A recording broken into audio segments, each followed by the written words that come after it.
Thank you for joining me today, a live session of the New York Times by your favorite reporter, me, Tatiana Jenkins. Today we're going to put it all on the table. We're going to discuss the barriers that women have, the gender bias placed in the military. We're even going to have a live guest who can speak on her military service. She is an ROTC, so she is still deciding on what branch of the military she would like to join, but she even knows the barriers that the women, face in America today. So stay tuned. Friends, family, colleagues, we're back again. My name is Tatiana Jenkins from the New York Times, and I'm here to discuss a very controversial topic of should females have to register for the draft and female soldiers serving in ground combat. Now, this has been a very controversial topic for quite some time now, probably since about the 1980s, but here's the law. And I'm reading this directly from Selective Service Systems from the government. It's official United States government site. The law is Selective Service Law, as it's written, now refers specifically to male persons as stating who must register and who will be drafted. For women to be required to register with Selective Service, Congress would have to amend this law. Now, as I read an article here from my colleague of the New York Times of Jennifer Steinhauer, which was written June 14th, 2016, when the topic of discussion really began to become even more heated. It states here that the debate increased when it was time when females and males turned 18. The Senate at the time, being John McCain, approved an expansion military policy bill that will for the first time require a young woman to register for the draft. Until this bill is amended, this will not happen. The United States has not used the draft since 1973 when the Vietnam War occurred. This is all facts. Now, referring back to this official site, the Supreme Court constitutionally, not just did it because they're women and there's men. They constitutionally excluded women when being tested in the courts. A Supreme Court decision in 1981, Watsker versus Goldberg, held that registering only men did not violate the Due Process Clause of the Constitution. Now, this brings up the topic of being sexist. Can the Constitution, because the law is the law, but women want to be held to of the same caliber as men. We can do the same thing as men do. We can serve just as much as men serve, whether it's combat, selective services, whatever the military requires the men to do, we can do also. But making it a requirement as it is for men at the age of 18 to 25 is not something set in place. Now, on December 3rd of 2015, the Department of Defense within this case brought up the gender-based restrictions on military services around January. And in response to Armed Service Committee Chairman Mac Tomberry and, as I stated, the senator at the time, John McCain, issued a joint statement on December 3rd, 2015 saying, quote, Congress has a 30-day period to review the implications of today's decision. The decision being lifting the gender-based decision on women not having to register for this draft when they turn 18. It's 18 to 25, like men. Of course, the Department of Defense has to review topics like this. And as of January 2016, right before my colleague wrote this article, there was still no decision made that required females to register with Selective Services or be subject to a future military draft.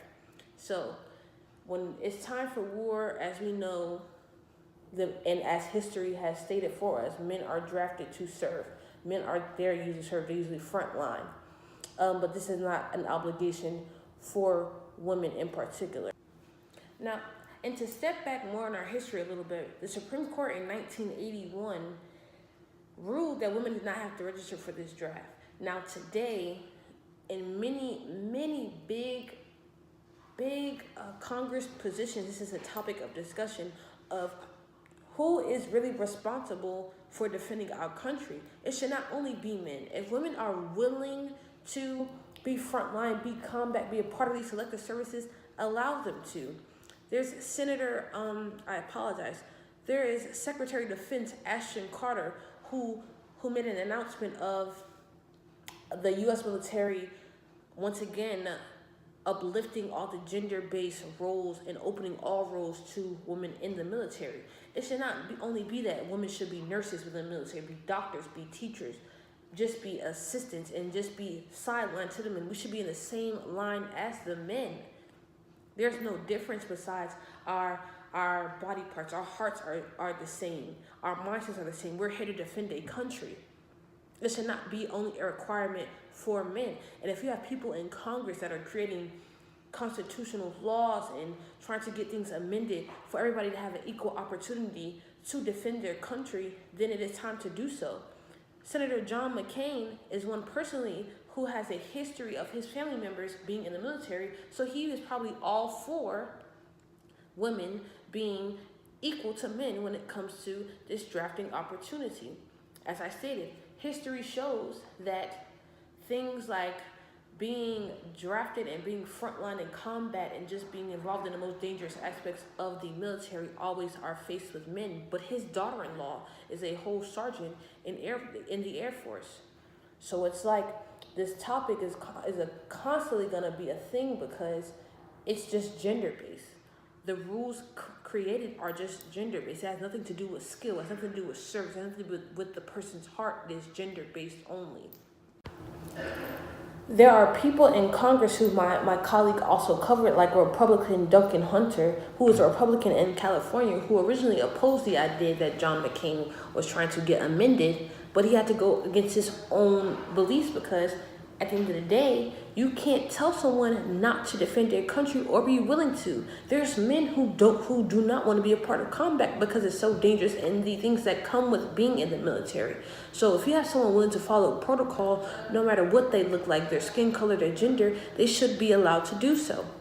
Please stay tuned with me as I have someone who's a college student at Virginia State University, a female, speak about how she feels about these rules and regulations within the military. We'll be right back. I'm Tatiana Jenkins from New York Times, and I told you guys I have a special guest for you all. Here is Cadet Destiny Nichols-Bass from Virginia State University's ROTC program. How are you feeling today? I'm doing fine. How are you? I'm good, thank you.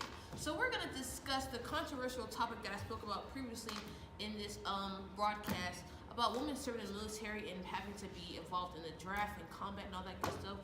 So Destiny serving ROTC, she could probably go in more into depth than I can because I'm not in the military, of course. I'm just stating my opinion.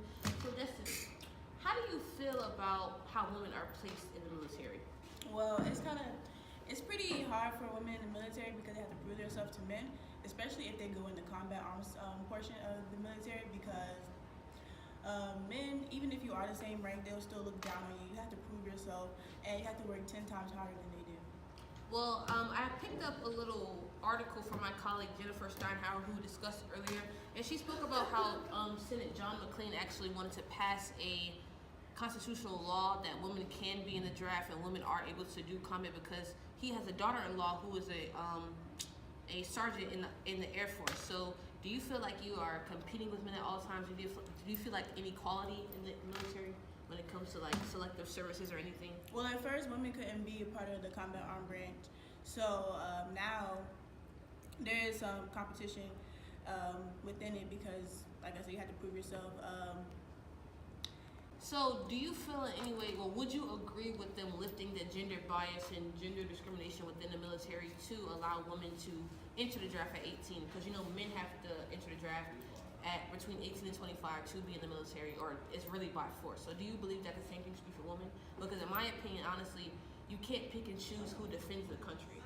So how do you feel about that? I feel like it shouldn't, well, women should be able to do whatever they want to do, but personally, most women are starting like their lives, like their careers at 18, so it's kind of like pushing them back and setting them back on their goals or what they do if they were to be selected to be a part of the draft. So would you yourself say that if you joined the military after you leave ROTC, would you join combat or the selective services, or would you just would you let them place you? Like, would you fight for your own position in the military? I would like to fight for my own position. I'm in between of like intelligence and a combat arm position, which is field artillery. It's not that many female officers in field artillery. It's pretty hard to get. Well, thank you. After that amazing interview with Cadet Destiny Nichols-Bass from Virginia State University, a part of the ROTC program, a program that is even sponsored in high school, It was a great interview, but it was sad to see that she already knows the stipulations that she may face as a server in the military. She knows that a man will get put in combat before she will, and it was just the truth. She knows what she wants to do within her military career, but she knows a man will get put first. The gender bias has to be uplifted, has to be raised. Do women have to be obligated to join the draft? No, but if they would like to, they should be able to, just at the ages of 18 to 25, just like men are. There should not be a gender bias, race bias, age bias, color, shape, size. It should not matter who you are. If you love your country and want to defend it, you should be able to do so. Women don't only face these biases within the military, they face them on a day-to-day basis. Historically known, women are supposed to be housewives. Women are supposed to raise your children, cook and clean, while the man goes to work and gets the money to keep that household. But women are the inner core. The women are needed. The women are the brain of certain aspects of life. So if you have a woman ready to put her life on the line for her country and defend it just as a man would, she should be able to do so. Women face these biases in corporate world. In the corporate world, when people hear an engineer, a technician, or anything in that matter, you think of a man. You think of a man in a suit, not a woman in a skirt and her stockings and blazer. It's sad to know the bias, but it has to stop. We need people like Senator John McCain to continue to push for things such as the draft. Is it an obligation? No, but if they're willing to do so as stated, they should be able to. But I thank you guys for watching, and stay tuned for the next episode.